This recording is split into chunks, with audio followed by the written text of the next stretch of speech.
Welcome, everyone, to today's episode of Serious Leadership. This is a weekly conversation by business leaders for business leaders.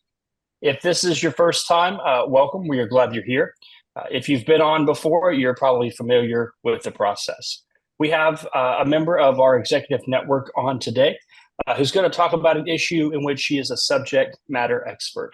Today's conversation, as well as all the others that we've had over the last year of doing this series, are available on our YouTube page, and this one will be uploaded to that page later in the week so you can see all the past conversations.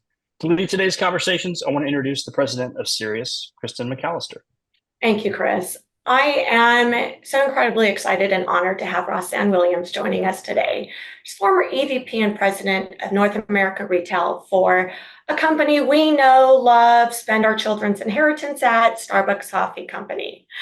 And Rossann, I could spend the next 30 minutes introducing you and your background, your experience, but we're going to let that unfold over the next 30 minutes. I do want to kind of set this up here with when you and I first start discussing having you come on, what topics might be of interest. I don't think you skipped a beat. And the word culture came out of your mouth so quick I couldn't get a word in edgewise. And I don't think there's a better person to speak to the lessons any company can learn from your experience in having culture as a strategic differentiator. Now, I know there's going to be a lot of questions, a lot of comments. We're going to take those offline onto LinkedIn. We're going to post a LinkedIn post here in the chat where we can continue the conversation offline. Online, I want to jump into it, Rossann. Thank you so much for being here. Yeah, thank you, Kristen and Cerius Network. I'm a good.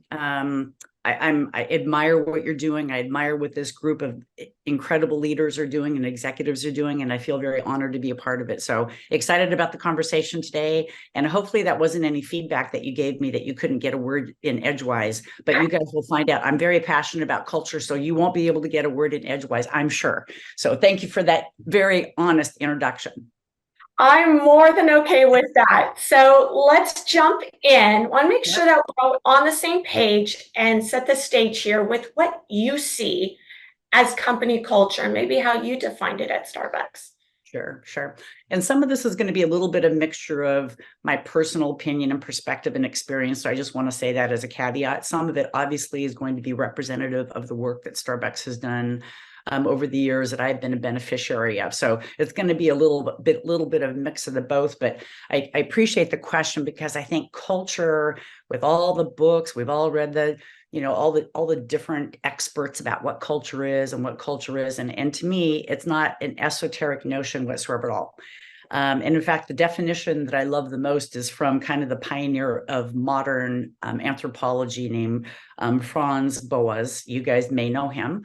But really, and I'm going to read this to make sure I get his words right, and then I'm going to put it into my own language, which is culture is the community of emotional life that arises out of our everyday habits. And so with that definition, for me and for what we were doing at Starbucks and elsewhere, is that it honestly is simply culture is the way that we treat each other, the ways of being with one another, what we do together, how we do it together, and why we do it together. And so this whole notion that culture is something that we can't touch or feel or do or experience or influence, to me, is just a really interesting notion because we all are in a culture every day. Whatever businesses you are running, whatever businesses you're advising, whatever business, if you look back over your career, you can probably tell me the 2 or 3 things in your culture that you appreciated, that you valued, that you respected. And you probably had a couple things in your culture that you said, boy, if we could only change that 1 or 2 things, this would be the best place in the world to work. So for me, culture is everything we do every day with one another. And that's something that's really, really easy to talk about, maybe hard to see. Maybe we have to teach people how to do that. But it's not this esoteric notion that we don't know what culture is, or we have to make it complicated or hard, or it is what it is. It's how we live our life with each other every day. Pretty simple. I love that you hit on, even though it's not something that you can touch and feel and is esoteric, when someone looks back on a company they've worked with, how they describe that experience is usually the culture. It's what stands out the most. Right. So dovetailing on that, why does it matter as a business owner, CEO, part of the leadership team? Why should I invest in that? Why does that matter to us so much? I think you mentioned it maybe a little bit earlier. I mean, I think Starbucks has earned quite a reputation for over 50 years now of having a very specific culture, and they take a lot of pride in many of the things that the culture, examples of the culture that Starbucks was proud of. And when I was there was, its mission and values, the tie of those together, the behaviors that go with those together. And so for us, it was creating a sense of belonging. It was challenging the status quo, never being okay with what everybody else can do. It's about being accountable for driving results, and it's about being present in the moment. And every time we talked about how we were going to drive business performance, and I want to make sure I underline this double, triple, quadruple, culture drives business results.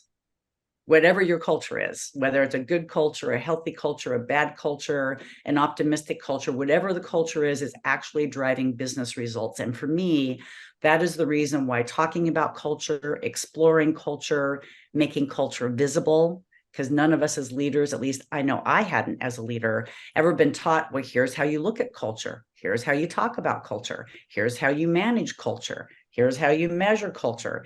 We do it in every other aspect of our business life. But when you come to the word culture, it's somewhat like soft skills, like you're not quite sure how to do it or what to do or how to talk about it. But I do know this, and if you look at any of the evidence, and for all of you that want your data, and the data is evidence that things are true, every single institution, every single university, every single research group has absolutely directly correlated culture to performance. And if I think McKinsey's study that I use quite a lot, and I think they do a pretty good job on talking about culture and diving into culture. I think one of the most recent surveys I saw was that if you have what they call an organizational health index that's in the top quartile, which is a pretty basic common language across the industry, if you're in that top quartile of company culture, you on average will deliver 60% more returns to your shareholders than the median of that whole spectrum. And more importantly, if you're in that top quartile of organizational health, you will have up to 200% returns compared to the lowest quartile of organizational health. So if anybody wants to have an absolutely compelling reason why any of us, including all of us here on the call, why any of us would be paying attention to what culture means for a company, it would be that it's directly associated, directly correlated to output, productivity, and returns to shareholders. In some of those areas that we measured at Starbucks, which I'm sure many of you do as well, there's an improvement in productivity, which we're all looking for right now. There's a significant improvement of efficiency and how people work together. There's a faster acceptance of both innovation and change, which we're all going through massive innovation and change right now. There's better alignment with strategy where everybody's talking about the same thing, measuring the same things, rewarding the same things. There's less burnout, higher retention, better recruiting and retaining talent. So you can pick any of those measures, and most of us measure some of those things, if not all of those things already. But how do you directly correlate those specific measurements to the fact that they're all grounded in culture? And I think so the compelling notion for all of us business leaders is, yes, you can have a P&L. Yes, you're going to have a sales team. Yes, you're going to have a finance team. We're going to have all these teams measuring things. But at the end of the day, making culture visible, making room for culture to be discussed, talking about the what we're doing, the how we're doing it, which is really important, and the why we're doing it, to me, ties that nice little bow around why culture is so critically important to driving performance. And I'm sure you could add in, and many of you could probably give me a good example of all the other things that you could measure that are directly correlated to culture. And in fact, averagely, and this is an average, and this is just my recollection, so I wouldn't go out with public information on this, but when I was running North America retail, 15,000 stores, so it's a pretty good sample size of what we could see the impact of the stores and the markets that had positive culture or those cultures that were in that top quartile had a minimum of a 2% sales comp differential from the rest of the organization. And on the high end, 4 to 5% better sales in every single store in that region or area. And so for us, really measuring one measurement, employee satisfaction or employee engagement, employee retention, was a really direct correlation to the profitability and and just the overall health of the business. And so I saw it over and over again, and year over year over year again. It's not just a one-time event. It's something that you measure over time, and there's a direct correlation of profitability, direct correlation to sales revenue, a direct correlation to customer adoptance. So, I've seen proof of it myself, and I think it's a very underutilized tool and a very underutilized aspect of the businesses that we're all leading, which is how are we going to nurture culture to drive business performance? So, as you guys can tell, I'm very excited about culture. I can talk about it all day long. I don't think you and I have ever had less than a 1 hour conversation on it. Is going to be our challenge for today. So I love that we started with the outputs, the numbers. Here's why. I don't know any business owner out there doesn't say, I want to be successful, and culture is absolutely one of the most impactful paths to get there. Sure. So let's back up, and as we're walking backwards here, now the question is, how? You mentioned 15,000 stars. I managed a field team of only 1,500 people, and I felt it was absolutely impossible in order to keep everyone on the same page and instilling the culture. I feel like I lived in those stores. From a retail perspective, how do you make culture part of your business and integrate it in, whether you have one location or 15,000? I would say simply, and then I'll give some examples so that you have some tangible examples of things that Starbucks did. But what I found, and it's somewhat like those of us that go into the business world and things are very financially driven and motivated, and everybody knows a P&L or a balance sheet or profitability. I mean, everybody's taught that if you're a business leader. What people don't teach is the inputs to that profitability, and one of those things is culture. And so for us at Starbucks, it's end to end, from how you recruit your talent, and you talk about your values, and you talk about the mission of the company to inspire and nurture the human spirit at the time. Are you someone that's important to? Is that something that you get joy from every day? I mean, it has to be part of recruiting, has to be part of training, has to be part of what leadership talks about, how leadership makes room for. And I'll give you some examples of some tools that we used at Starbucks that you could take and say, I can find a similar tool in the company that I'm working for or advising. It has to be part of what the success metrics of every business is, which is, in this store, we used to walk in and say, tell me what the culture of this store is. We actually had every store over the past 5 years or so come together with a store team, and the team would come up with, what is the purpose of this store? What do we want our customers to feel when they leave this store? What is it that is, what is the output of our collective personality of how we want to bring culture and nurturing to this community? And every store we would start with, so tell me what your purpose is, and tell me how I will see that evident in your store. What would your customers say? What would your suppliers say? What would the delivery driver say? What would the customer say? And we just made it a priority that everybody understood that before we talked about the food case or the beverage quality or the cleanliness standards, like all of us in retail would do, we started with what we prioritize, which is, tell me about the culture and the health of the culture in your store, and tell me what I'm going to see that's evidence of the culture being alive and well. So I would say in 15,000 stores, every district manager or regional director started with, I can't speak on today, but we started with the purpose of the store, the culture of the store, and why this store is something unique because of the people that work in the store, and making that a priority. And then, of course, you tie that into the financial performance. Now, some of those tools that we use, and these will be applicable to all of you today on the call, whether it's in a store, whether it's in an office building, whether it's with a vendor and a supplier, wherever it might be.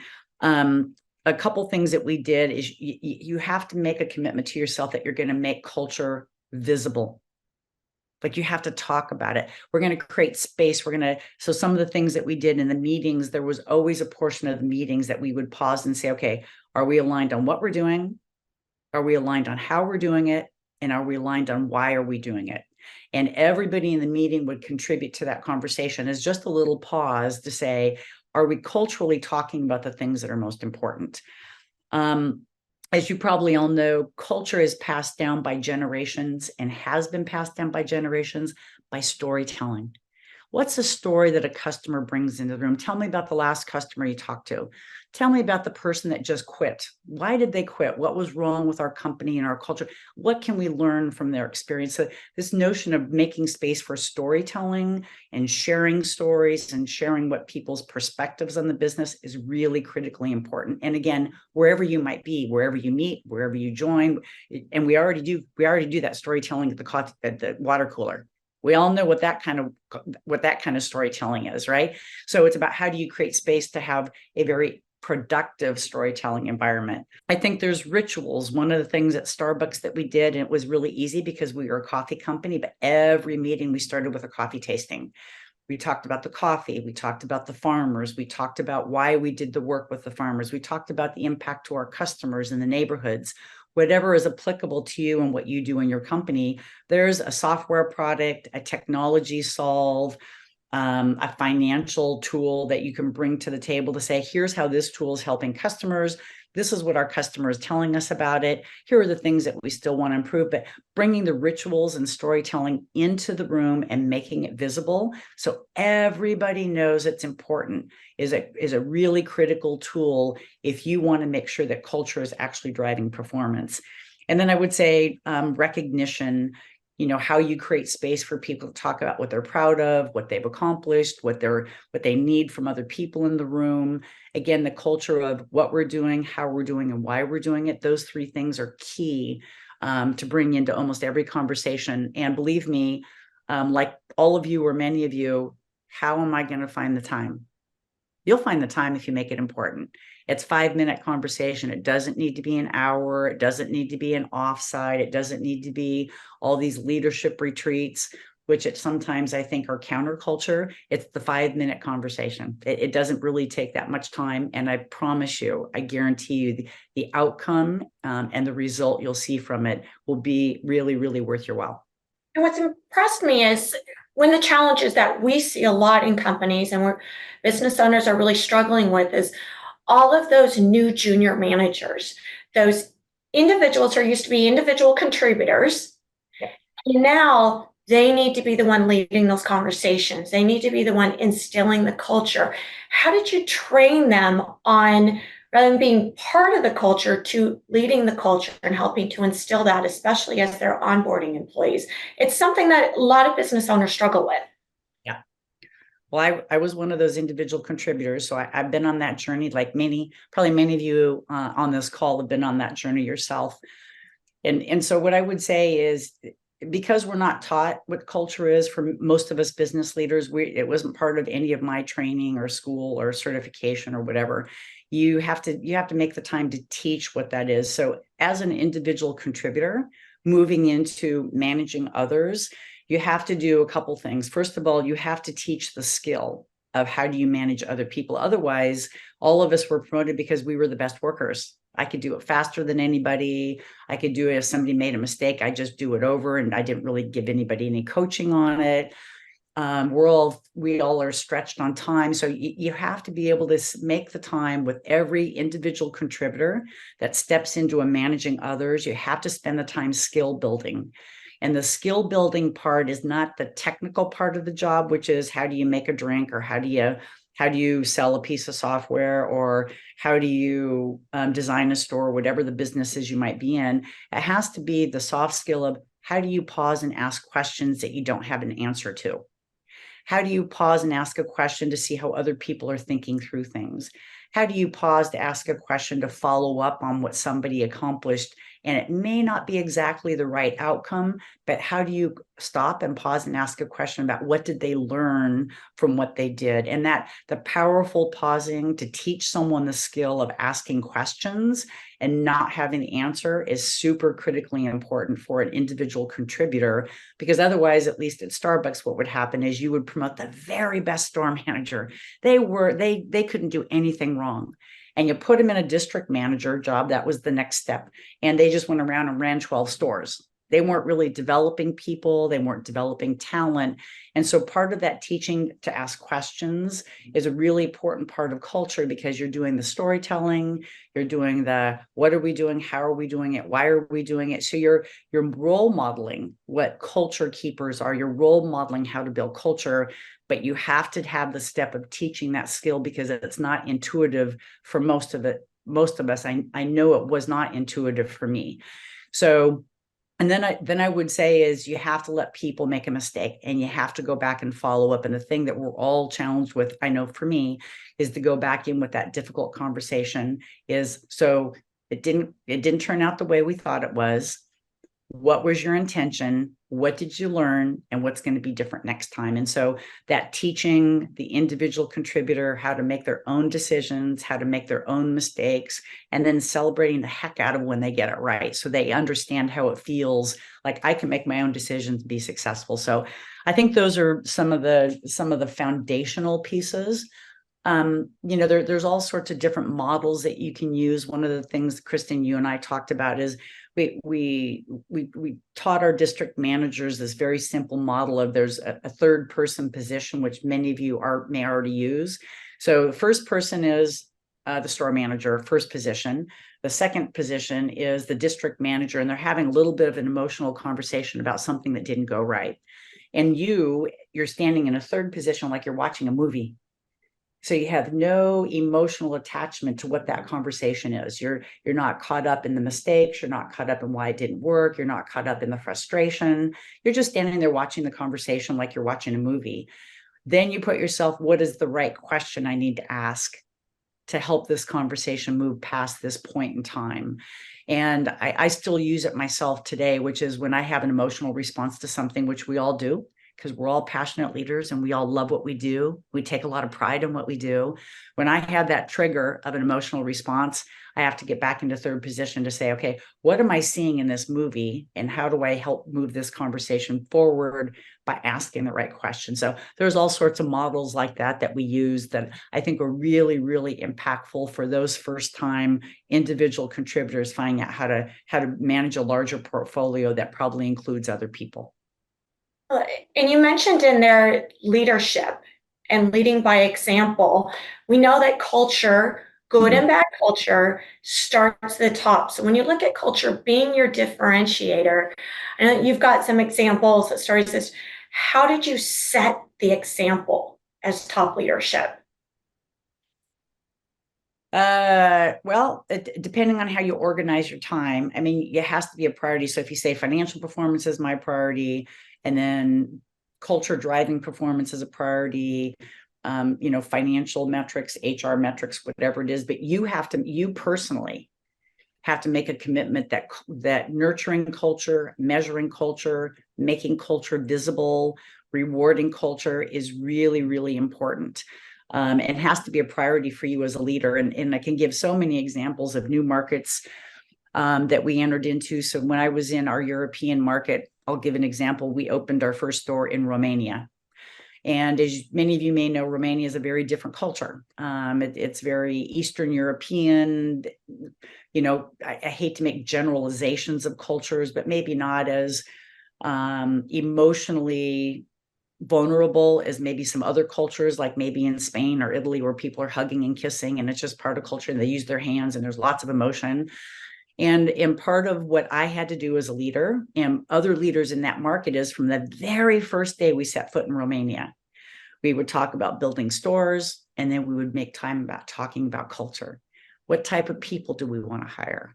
What are the outcomes that we're driving? How do we want to work together? What are the whys behind? I mean, from the very, very first conversation to a conversation, if you're joining a company as a temporary executive that's doing an interim role, and the very first conversations you have, you can surface the topic of, so tell me what we're doing and how we're doing it and why we're doing it. You don't have to say the word culture, because if you come in with the word culture, sometimes people get a little prickly.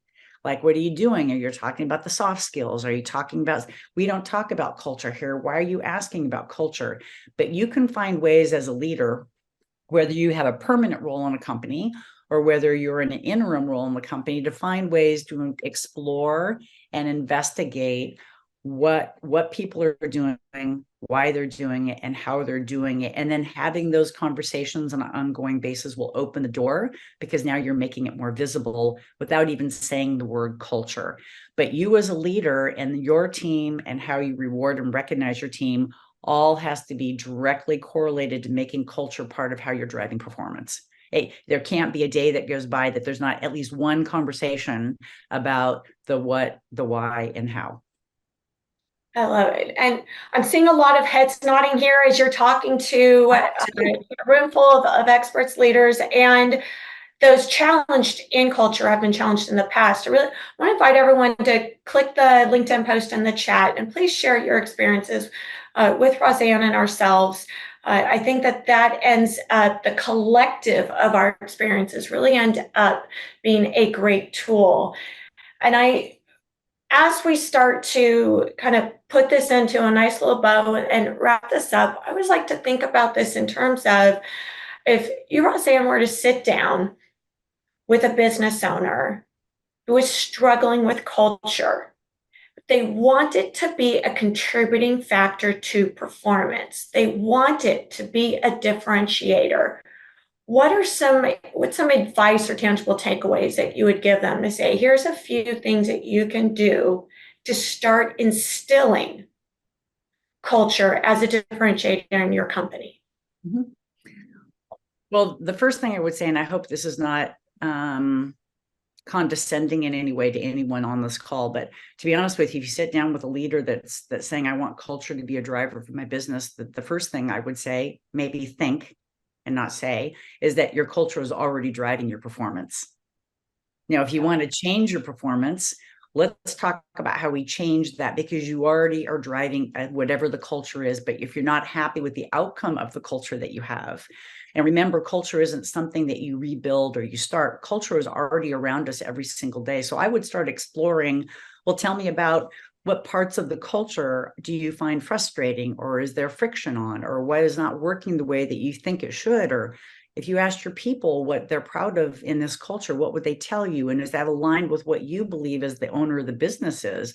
So I would spend a lot of time in that third position asking a lot of questions so you can understand where the frustration about why is this culture not driving the business performance that I think it should.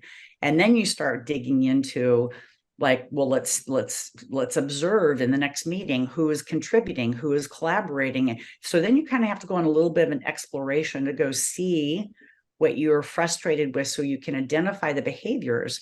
And then you just go about talking about, well, here's what we are going to do about the behaviors. I'm worried about this. Everybody's in, competition with each other to get the best product to market the fastest.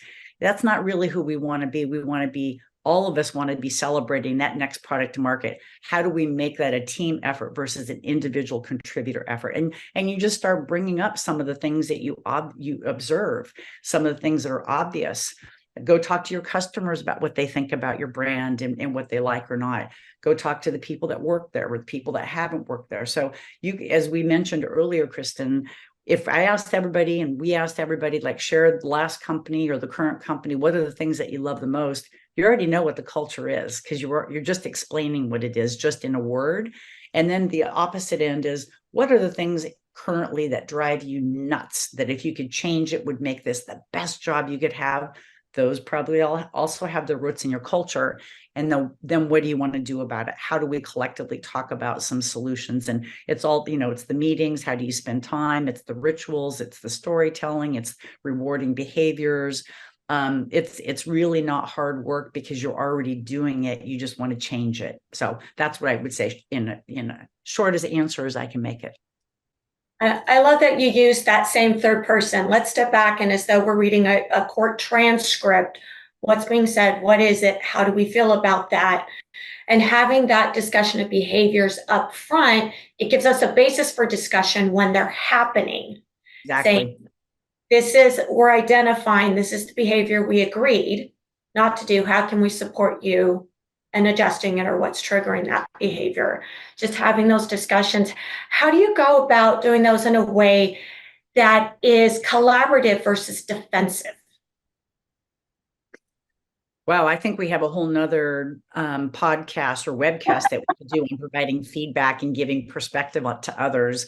And you know, I'm still working on this, so I don't know if I could be a subject matter expert. But we all know that when you say the word feedback, we probably already feel the same thing as, oh, here that comes. What did I do wrong? What didn't I do the way I was supposed to? I mean, we all feel that. I still feel that way after all these years doing this work. So instead, what I would say, and if I was working with a CEO or a business leader, we'd agreed upon what are the 2 or 3 things we're going to look for in the meeting. If there are 1 or 2 people that you're worried about and what their behaviors, if they're not aligned with our mission and values. And then after the meeting, I would meet with the leader and I would say, so what did you observe? And how are we going to go talk to that person? And I always sit down with the person, if it's me giving the feedback, to say, are you open for me to provide some observations of how that meeting went and how you contributed in the positive way, or how you contributed in a way that maybe other people weren't able to hear or listen to you? And so I never try to come across as a critical. It's just my observation. It's not my judgment. I don't have all the answers. I'm not the expert. But sometimes if you say to somebody, may I provide some observations about how that meeting went and your participation in that meeting, people are more open to, oh, well, you're actually here to help me. It's just an observation. It's not a criticism of who I am or what I did.